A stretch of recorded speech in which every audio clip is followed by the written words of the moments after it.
ಯಾಕ್ರಿ 3 ದಿನದಿಂದ ಅನ್ನ ನೀರು ಯಾವುದೂ ಮುದ್ದೆ ಇಲ್ಲ. ಕಾಫಿನ ತೆಗೆದುಕೊಳ್ಳಿ, ನಾನು ಸರಿ ಹೋಗುತ್ತಿದ್ದೆ. ನಿನಗೇನೊಂದು ಉತ್ತರ ಕೊಡಲಿ ಗೌರಿ, ನಿನಗೇನೊಂದು ಉತ್ತರ ಕೊಡಲಿ. ಏನ್ರಿ ನನ್ನ ಎದುರಿಗೆ ಬೇಡದಂತ ನೋವು ನಿಮ್ಮ ಮನಸ್ಸಲ್ಲಿ ಇಟ್ಕೊಂಡಿಲ್ಲ. ನೋಡ್ರಿ ನಿಮ್ಮ ಮನಸ್ಸಿನ ನೋವು ಏನಂತ ಬಿಟ್ಟು ಹೇಳಿದ್ರೆ ನಿಮ್ಗೇನ ನಾನೇನಾಗಿದೆ. ಗೌರಿ ತಾಯಿಗೆ ನೌಕರಿಗೆ ಎಂದು ನನ್ನ ಹೆಸರಿನ ಬಂಗಾರ ಬೇಟೆ ಆಸ್ತಿ ಮಾಡಿ ಹಣವನ್ನು ತಂದಿದ್ದೆ.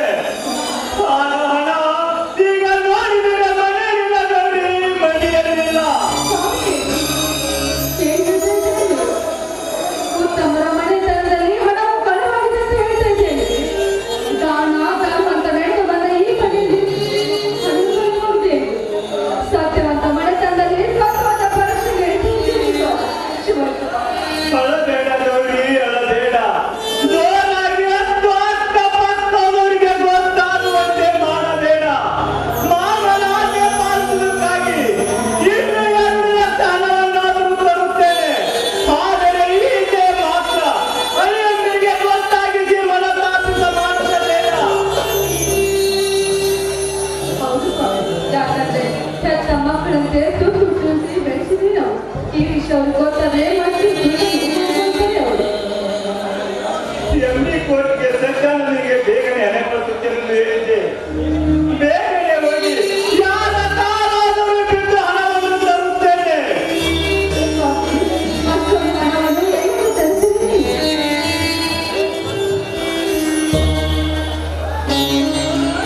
ಏಕೆ ಮಾಮ ಅದೇ ಕೂಡ ಮಾಡುತ್ತಿದೆ. 3 ದಿನ ಕಾಲ ಸುತ್ತಿದ್ದಕ್ಕೆ ನಾನೇ ಬಂದೆ. ಕ್ಷಮಿಸುವಳೆ, ಆತನನ್ನು ಕ್ಷಮಿಸಿ ಬಿಡು. ಸಮನಾಗಿ ಹಣ ಕೊಡುವಲ್ಲಿ ಮನಸ್ಸನ್ನು ಅಡಚಣೆ ಉಂಟಾಯಿತು. ಈಗ ನೀವು ಹೋಗುವುದರೊಳಗಾಗಿ ಹಣದ ಏರ್ಪಾಟನ್ನು ಮಾಡುತ್ತೇನೆ. ಧಾರಾಳವಾಗಿ ನಿಮ್ಮ ಅಂಗಡಿ ಕೊಟ್ಟು ಮುಂದುವರಿಯಲಿ. ಕಳಿಸಿ ಕೊಡ್ತೇನೆ ಅಂತ ಹೇಳ್ತೇನೆ. ನಾಳೆ ಕಳಿಸಲಾಗಿದೆ. ನಿಮಗೆ ನಾನು ಓದಿ ತಿಳ್ಕೊಂಡಿದ್ದೇನೆ. ನಾನು ಈಗ ಬಿಟ್ಟು ನಿಮ್ಮೊಂದಿಗೆ ಉತ್ತರ ಮಾಡುತ್ತೇನೆ. ಸತ್ಯಾನಂದ, ಕ್ಷಮಿಸಿ ಬಿಡಪ್ಪ, ನನ್ನನ್ನು ಕ್ಷಮಿಸಿ ಬಿಡು. ನೀನೊಬ್ಬ ದೊಡ್ಡ ಅಧಿಕಾರಿಯಾಗಬೇಕು.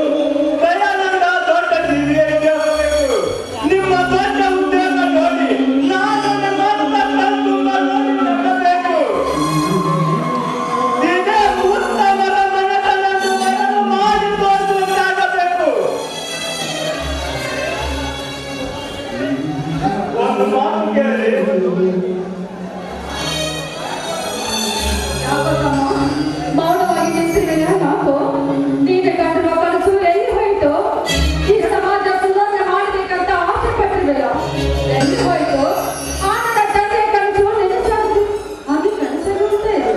ಹೇಳು ಸತ್ಯ, ಯಾಕೆ ಸುಮ್ಮನೆ ಹೇಳು. ಕ್ಷಮಿಸಕ್ಕ, ನಿನ್ನ ಮಾತಿನಲ್ಲಿ ಸತ್ಯಾಂಶ ಇದೆ. ದೇವರಂತೂ ಈ ಮಾಮನ ಮಾತು ನಾನು ಹೇಳಲ್ಲ. ಕ್ಷಮಿಸಿ ಮಾಮ.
ನಿಮ್ಮೆಲ್ಲರ ದುಃಖಕ್ಕೆ ನಾನೇ ಕಾರಣ.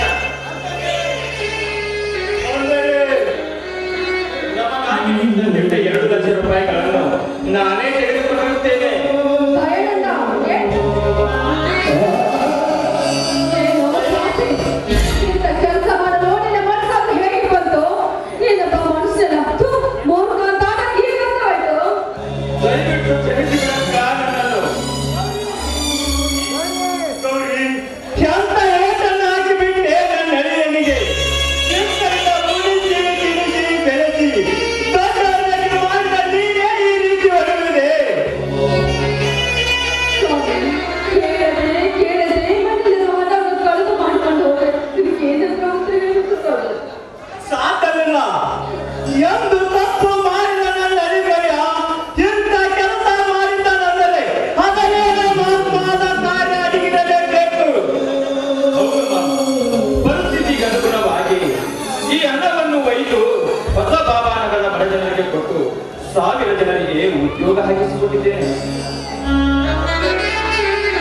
ಶಬಾಷ್ ಕೈದ, ಶಬಾಷ್.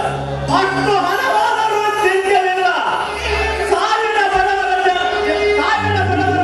ದೊಡ್ಡ ಉದ್ಯೋಗ ದೊರಕಿಕೊಟ್ಟಿರಲ್ಲ, ಅದೇ ನನಗೆ ಸಂತೋಷ. 1000 ಬಡವರ ಜನ್ಮ ಪಾವನವಾಯಿತು. ಅಷ್ಟೇ ಅಲ್ಲ ಮಾಮ, ತಮ್ಮನ ಊರಿಗೆ ದೇವರಿದ್ದಾನೆ. ಗೌರ್ಮೆಂಟ್ ಕೋಟಾದಲ್ಲಿ ತಮ್ಮನ MD ಸೀಟು ಫ್ರೀ ಆಗಿದೆ ಅಂತ ಲೆಟರ್ ಬಂದಿದೆ ನೋಡಿ. ಬಹಳ ಸಂತೋಷ ಆಯ್ತಪ್ಪ.